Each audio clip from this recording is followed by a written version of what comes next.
Et voilà qui nous mène à l'invité politique du 19-20. Aujourd'hui, c'est Guillemine Héguin qui a accepté notre invitation. Bonsoir. Merci d'être avec nous. Vous êtes coordinatrice Europe pour La République en marche en Indre-et-Loire, candidate aux élections européennes, 31e, je crois, sur la liste de Nathalie Loiseau. Votre réaction d'abord à ce qu'on vient de voir. Est-il normal que des agriculteurs de notre région ne reçoivent pas les aides européennes auxquelles ils ont droit ? Ah non, évidemment, c'est complètement aberrant en fait. Et ça, c'est un des gros problèmes effectivement que l'on a aujourd'hui encore avec la PAC.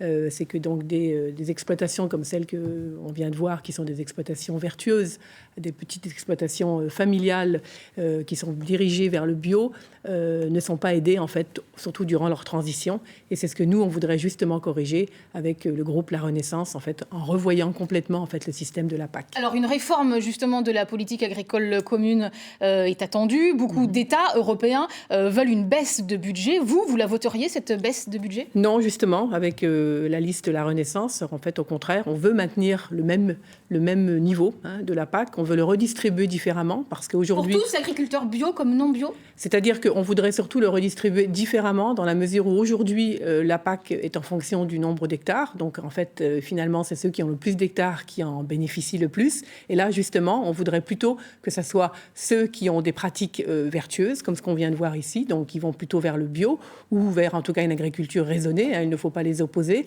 Et surtout pour des petites exploitations familiales, qui est quand même le modèle que nous, on a choisi en France. Alors, autre sujet qui crée en ce moment la polémique dans notre région, le numerus clausus qui ne bougera pas à la rentrée en Centre-Val de Loire, une région qui, vous le savez, souffre beaucoup du manque de médecins. C'est l'objet d'un article de notre équipe web. Comment est-ce que vous expliquez ce soir que le gouvernement Philippe ne souhaite pas augmenter le numerus clausus dans notre région ? Je pense que c'est une question de temps.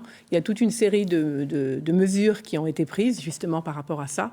Et donc, il y en a plusieurs qui ont été prises par rapport justement à ce numerus clausus et qui devraient probablement... Vous êtes d'accord pour dire que la région souffre cruellement de médecins aujourd'hui ? Oui, mais je pense qu'on n'est pas la seule d'ailleurs. En fait, je pense que dans de nombreuses campagnes, il y a effectivement ce problème. Nous, on en souffre, d'autres en souffrent. Et c'est effectivement quelque chose auquel il faut absolument pallier. Donc, selon vous, il faut faire changer d'avis le gouvernement aujourd'hui ? Peut-être pas aujourd'hui, parce que je pense qu'il y a des mesures qui ont déjà été prises, mais qui vont probablement être mises en œuvre un peu plus tard. En fait, il y a une question de tempo, si vous voulez, en fait, qu'il faut préserver. Alors, on l'a dit, vous êtes candidate aux élections européennes. On a découvert aujourd'hui une drôle d'affiche de campagne. Regardez, Emmanuel Macron sur fond vert, tout sourire. Nathalie Loiseau, qui est pourtant votre tête de liste, on la voit pas. Comment ça se fait ?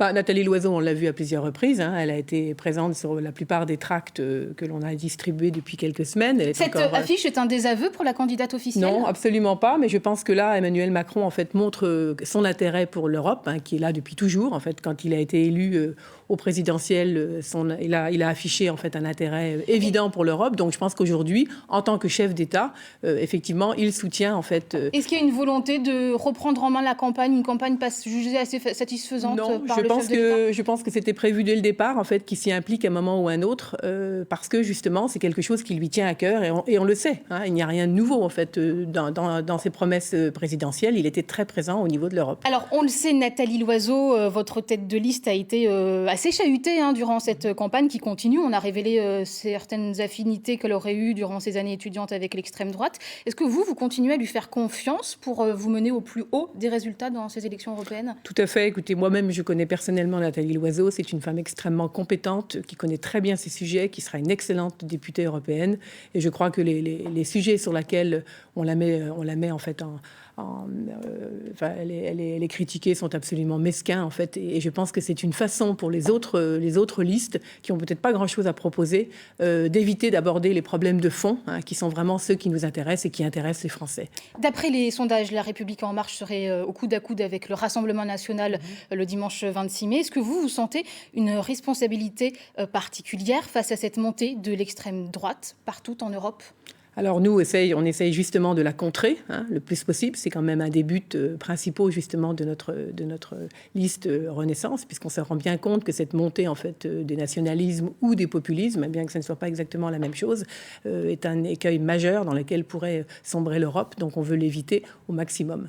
Quelles conséquences pour la France d'une montée des partis souverainistes au sein de l'Union européenne ? Écoutez, un repli, je crois, un repli identitaire qui serait complètement fatal à la France, parce qu'on voit bien aujourd'hui que aucun pays européen dans 15 ans ne ferait partie des 10 premières puissances si on devait agir de façon seule. Donc il n'y a qu'une façon de rester dans la course parmi les 3 premières puissances mondiales, c'est de s'unir avec les autres pays européens comme on le fait déjà depuis 70 ans. Merci beaucoup Guillemine Héguin d'avoir accepté notre invitation.